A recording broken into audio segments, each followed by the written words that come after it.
wabarakatuh, kepada Ketua Pengarah FAMA yang berbahagia Datuk Zainal Abidin bin Yang Razali, dan juga kepada semua pegawai-pegawai dan kaki tangan FAMA di Ibu Pejabat.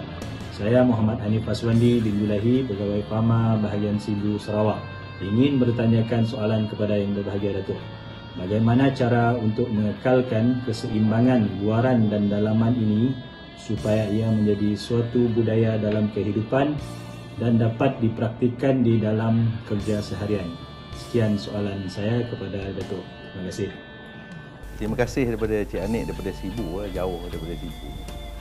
Dan saya terima kasih kerana mengutarakan soalan yang tadi. Pertamanya, apabila kita nak menjadikan keseimbangan luaran dan dalaman itu sebagai satu budaya, kita kena memahami dan menjiwai sebenarnya apakah konsep dia. Konsep keseimbangan luaran dan dalaman itu supaya ianya terpatri di dalam hati dan sanubari. It means deeply inside our heart.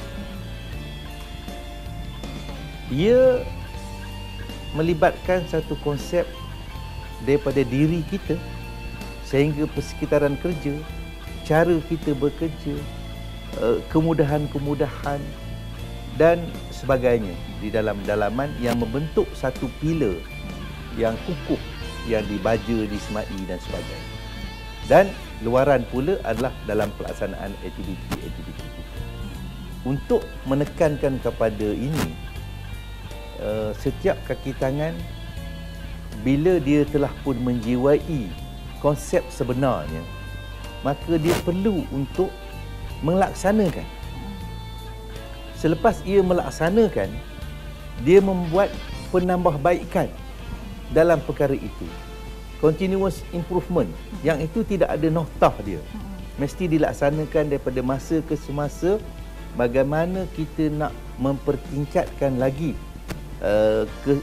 keseimbangan atau kekukuhan dalaman kita, yang akhirnya akan diterjemahkan kepada sistem penyampaian yang lebih cekap. Dalam melaksanakan perkara ini, maka ia perlu dilaksanakan dengan ikhlas hati. Tak boleh katakanlah bila KP menekankan keseimbangan luar dalaman, kita pun cakap seimbang luar dalam, seimbang luar dalam. Akhirnya saya tak tahu apa yang diseimbang, apa luar dan apa yang dalam.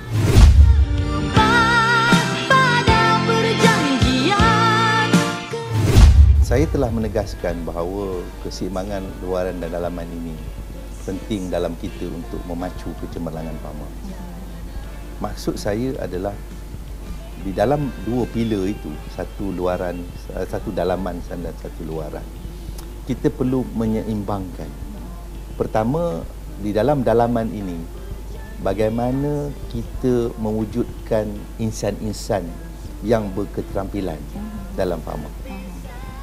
Tidak hanya insan itu saja, ia juga melibatkan dari segi dalaman kita, dari segi peraturan-peraturan kita, tindak kita bekerja, unsur-unsur dalaman insan itu. Kalau sekiranya sebagai seorang Muslim, biarlah menjadi Muslim yang sejati, jujur, amanah dan sebagainya. Ia dikembangkan sedikit lagi dengan meliputi persekitaran kerja.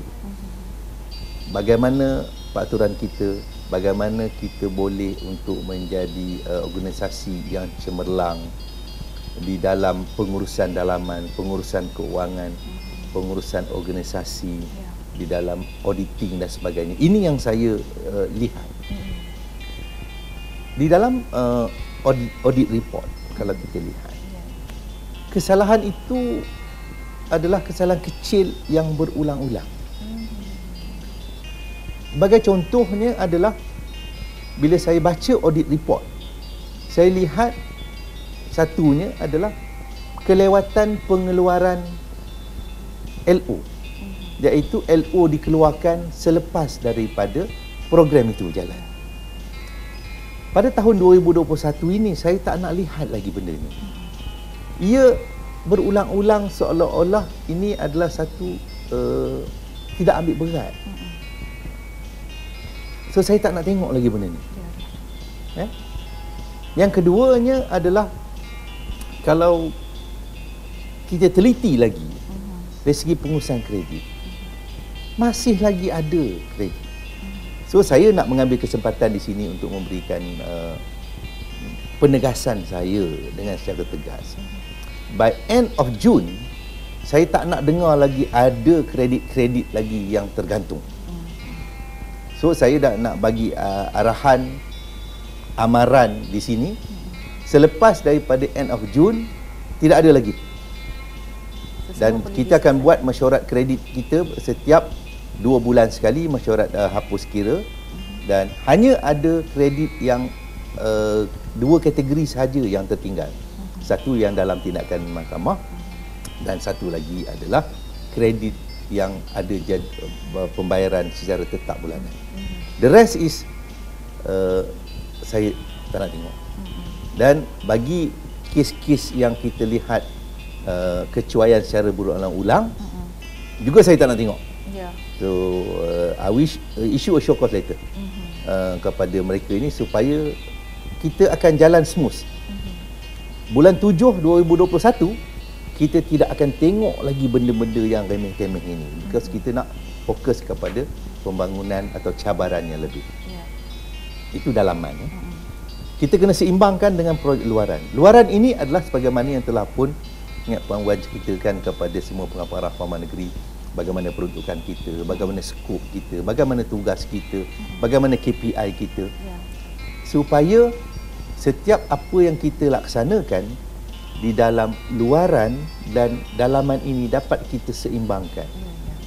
Ya, jangan kita hanya fokus kepada luaran tetapi langsung kita tidak melihat kepada dalaman itu sendiri. So ini yang selalu saya tekankan, dan dia akan jadi moto kita untuk seterusnya, di mana kita menyeimbangkan di dalam aspek pencapaian yang menyeluruh, maka keseimbangan luaran dan dalaman itu akan menjadi teras kepada kita. Itu penekanan. Assalamualaikum warahmatullahi wabarakatuh. Datuk, saya Muhammad Syafiq Bahmat Mizi dari Jabat Fama Daerah Macang, Kelantan. Saya menyokong usaha Datuk menekankan program-program kerohanian, kebajikan dan juga sosial. Soalan saya, macam mana kita nak melaksanakan program ini semasa situasi pandemik COVID-19 sekarang, Datuk? Sekian, terima kasih. Terima kasih Syafiq ya, daripada Macang Kelantan ya. Apabila kita melihat dalam keseimbangan luaran dan dalaman ni yang Syafiq tanyakan kepada saya daripada dalaman, kita perlu pertamanya adalah mengenal pasti apakah yang nak kita laksanakan. Ingat, dia keseimbangan ini tidak hanya apabila dalam keadaan biasa saja boleh kita laksanakan. Dalam keadaan COVID-19 ini, ia pergi kepada bagaimana kita mengadopt norma baru di semasa COVID-19. COVID-19 ini sebenarnya samping ia merupakan wabak, ia juga memberikan satu pengajaran kepada kita bagaimana kita perlu berubah dalam memastikan sistem penyampaian kita terlaksana dengan baik dengan penggunaan teknologi dan sebagainya. Soalan Syafiq tadi adalah bagaimana aspek kerohanian dan sebagainya boleh kita lihat. Pertamanya Syafiq, sekurang-kurangnya adalah setiap kali lepas solat kita mendoakan kesejahteraan. Itu yang paling. Kemudian kita boleh meningkatkan penglibatan kita di dalam tabung kebajikan kaki tangan kita, yang kita bantu kepada kaki tangan kita. Yang seterusnya adalah kita sebenarnya jatuh di dalam kategori essential services. Kita boleh bergerak daripada satu tempat ke satu tempat untuk melaksanakan tugasan kita. Jadi pertamanya adalah niatkan apabila kita bergerak, apabila kita nak melaksanakan satu kerja, kita niatkan bahawa kerja itu adalah merupakan satu ibadah. Jadi maknanya kita bekerja, kita mendoakan, kita menyumbang dan sebagainya. Sepanjang rantaian kerja kita itu, kita jadikan dia sebagai satu ibadah. Dan ingat, saya selalu bercakap kepada semua, apabila bangun pagi selepas solat subuh itu, fikirkanlah hari ini macam mana kita nak tolong orang. Itu yang penting. Walaupun serendah-rendahnya adalah kita berdoa untuk kita membantu orang.